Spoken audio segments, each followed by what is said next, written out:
Assalamualaikum warahmatullahi wabarakatuh. Hai Sobat Farmasi, perkenalkan nama saya Sonia Wulandari dengan NIM 2017-51315 dari Fakultas Farmasi Institut Sains dan Teknologi Al-Kamal. Pada kali ini saya akan menjelaskan tentang analisis dari fat babi dengan metode ELISA, yaitu enzim Lang Immunosorbent Assay. Sobat Farmasi, tahu nggak sih, makanan telah menjadi kebutuhan dasar manusia, dan setiap makanan yang dikonsumsi biasanya mencerminkan gaya hidup, budaya, agama, dan kesehatan suatu kelompok masyarakat. Dalam umat muslim, keputusan untuk mengkonsumsi suatu makanan bergantung pada status kehalalannya. Makanan halal adalah makanan yang sesuai diajarkan dalam syariat Islam, yaitu halalan thayyiban, yaitu halal dan baik. Setiap makanan halal pasti akan baik, namun sebaliknya makanan yang baik belum tentu halal. Maka dari itu, agar umat Islam terhindar dari makanan yang haram, maka seharusnya umat Islam selalu menghadirkan makanan yang halal.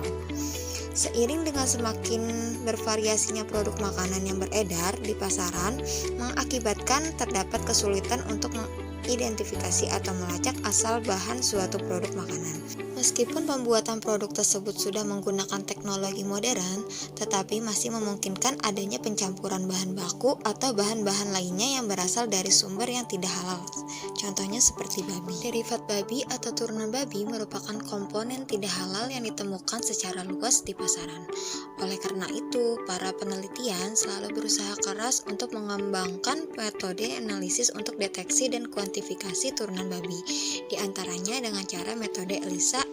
Metode ELISA atau enzim Lang Immunosorbent Assay merupakan metode imunologi yang melibatkan suatu enzim untuk mendeteksi antibodi atau antigen dalam suatu sampel.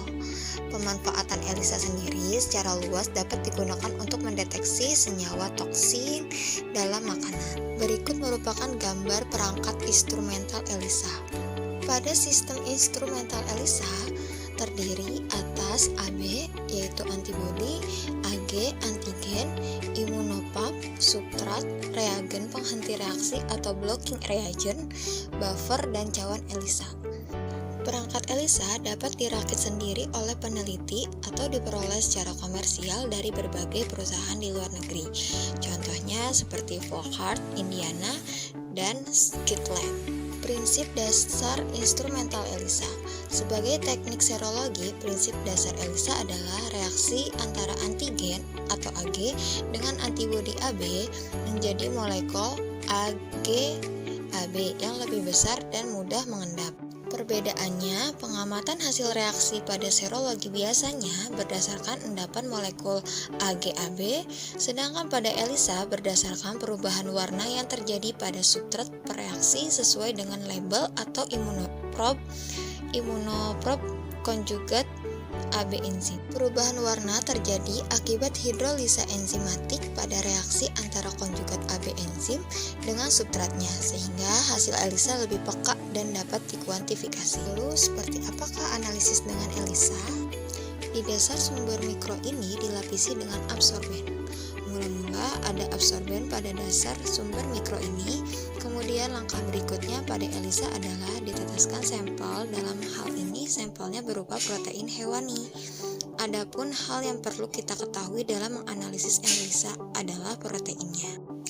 Jadi kalau semisal ada sampel yang dari hewani seperti kulit, daging, atau semacamnya, maka proteinnya lah yang akan dianalisis, bukan lemak, karbohidrat, mineral, ataupun lainnya. Selanjutnya, pada sampel protein tersebut, setelah ditetesi pelarut yang sesuai pada sumber mikro, maka akan menempel di dasar sumber mikro karena adanya adsorben yang menyerap. Bisa kita perhatikan, protein ini dilambangkan seperti bentuk spiral yang akan mengangkat di dasar tersebut. Setelah didiamkan selama beberapa menit, tujuannya yaitu diberi waktu agar memastikan menempel dengan tepat. Pada langkah selanjutnya, adanya pembilasan dengan aqueous.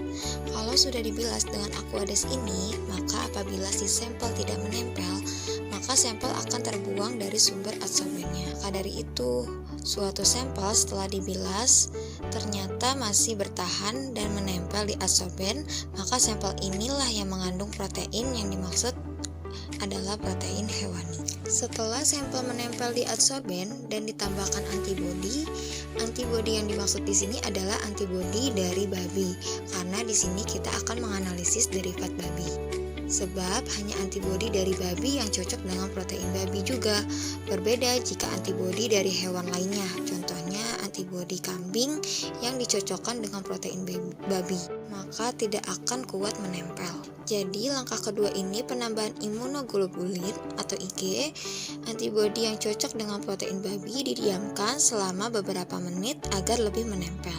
Keduanya lebih spesifik, lalu dibilas kembali setiap ada penambahan sampel dengan tujuan sampel protein dengan imunoglobulin mengalami tahapan seleksi penempelan. Yang berarti bila tidak menempel maka akan menghanyut bersama aquades pembilasan yang tadi. Jadi tadi ada adsorben yang menempel pada sampel proteinnya, lalu ditempel kembali oleh imunoglobulin.